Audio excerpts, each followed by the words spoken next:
Hal, are you a fan of the Fuji Saturdays? Yeah, wait. So Yeah. tell me about this. I saw this. Someone explain this to me. We got Fuji Saturdays. I mean, Right. I like it from a marketing perspective.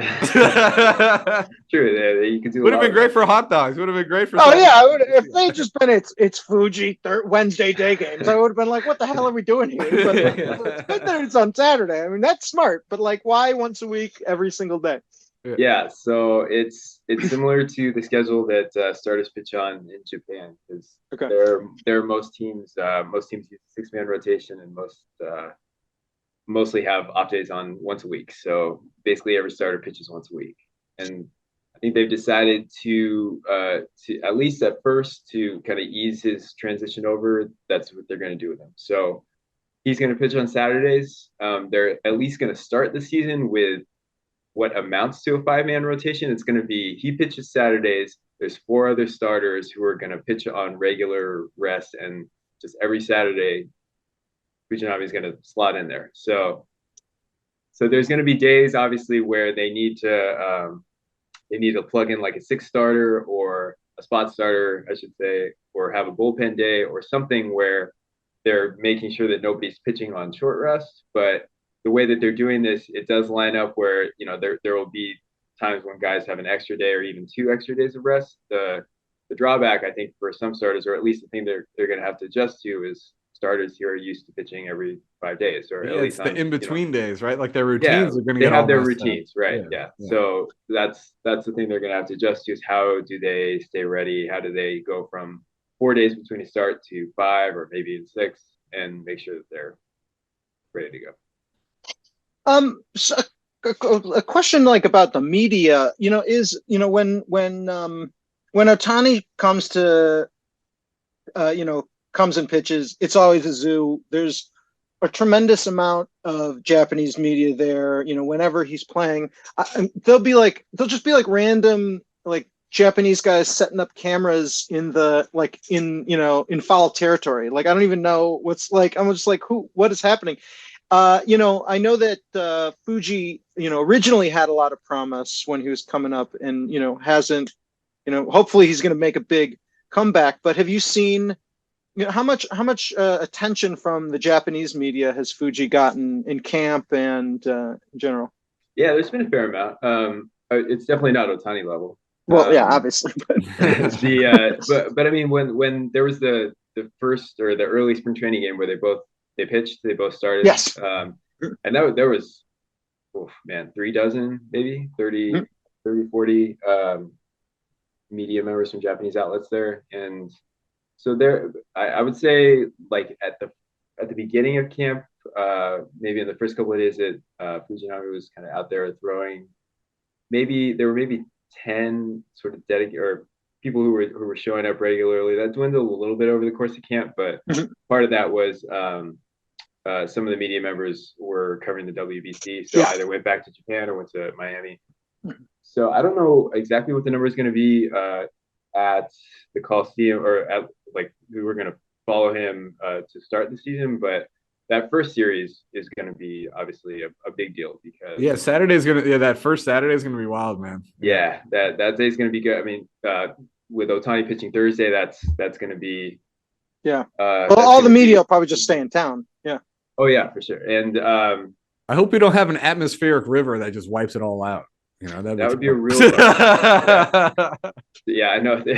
If it rains on the first Saturday of this once a week thing, then I don't know. I don't know what they're going to do. Oh, you But gotta wait till next week, Fuji. That's yeah, it, Oh man. man. Yeah. um, Yeah. but no, yeah, like to your point, yeah, they do have a history that goes back to like high school.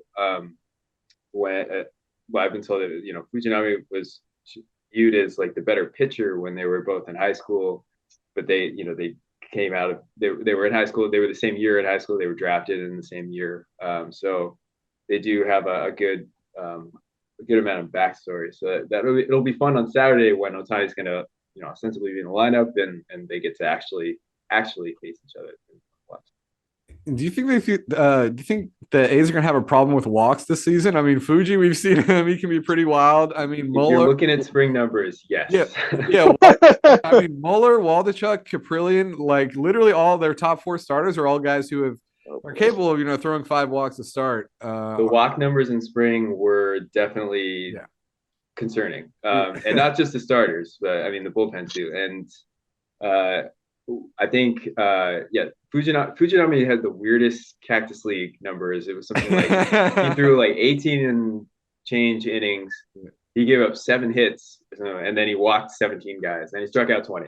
Yeah, So, dude, I'm so excited for the Fuji experience. It's gonna be so fun to watch him. Like, yeah. Well, his last spring outing, he threw 6 innings, didn't give up a hit, yeah, and he left. He gave up 2 runs because there was the one inning, and they it were was charged to him because it was his fault. it was the Yeah, one. Yeah, he walked 4 guys in an inning and threw 2 and had 2 wild pitches, and so.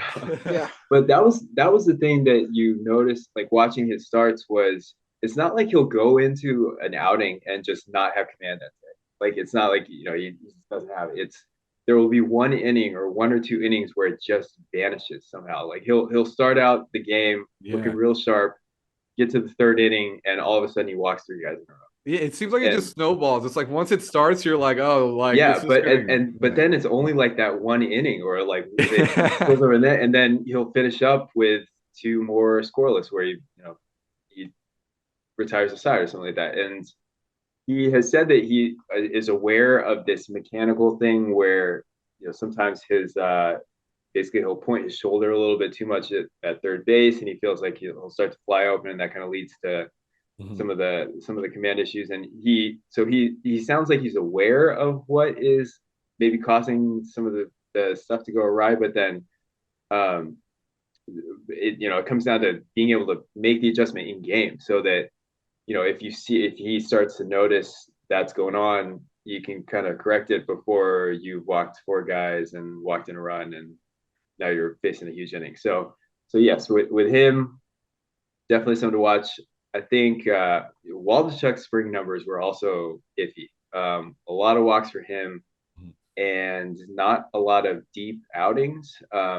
He threw enough pitches to get built up for the season, but if they're counting on him to be a reliable rotation guy, and if they're going to do this thing where they're going to have to carry a long man or two, so that they can fill in the spots that they need for the rotation, and they're maybe down a what would normally be a bullpen arm, they're going to need their starters to be reliably working a good amount of innings. And Yeah, that with was Caprillian's problem too last year too. He couldn't like even get past the fifth, sixth inning yeah, from. or they didn't give him a chance to. There were a couple outings there Yeah, he definitely looks where he really like bad. yeah, where Yeah. he threw like 5 innings and had 60 pitches or something, and they yanked him. So Yeah. but with Waldachuk, there were short outings. He would throw a lot of pitches. He would walk guys, and he just was not able to kind of get through innings quickly. So but yes, to your original point, walks are something that they were doing a lot of in spring.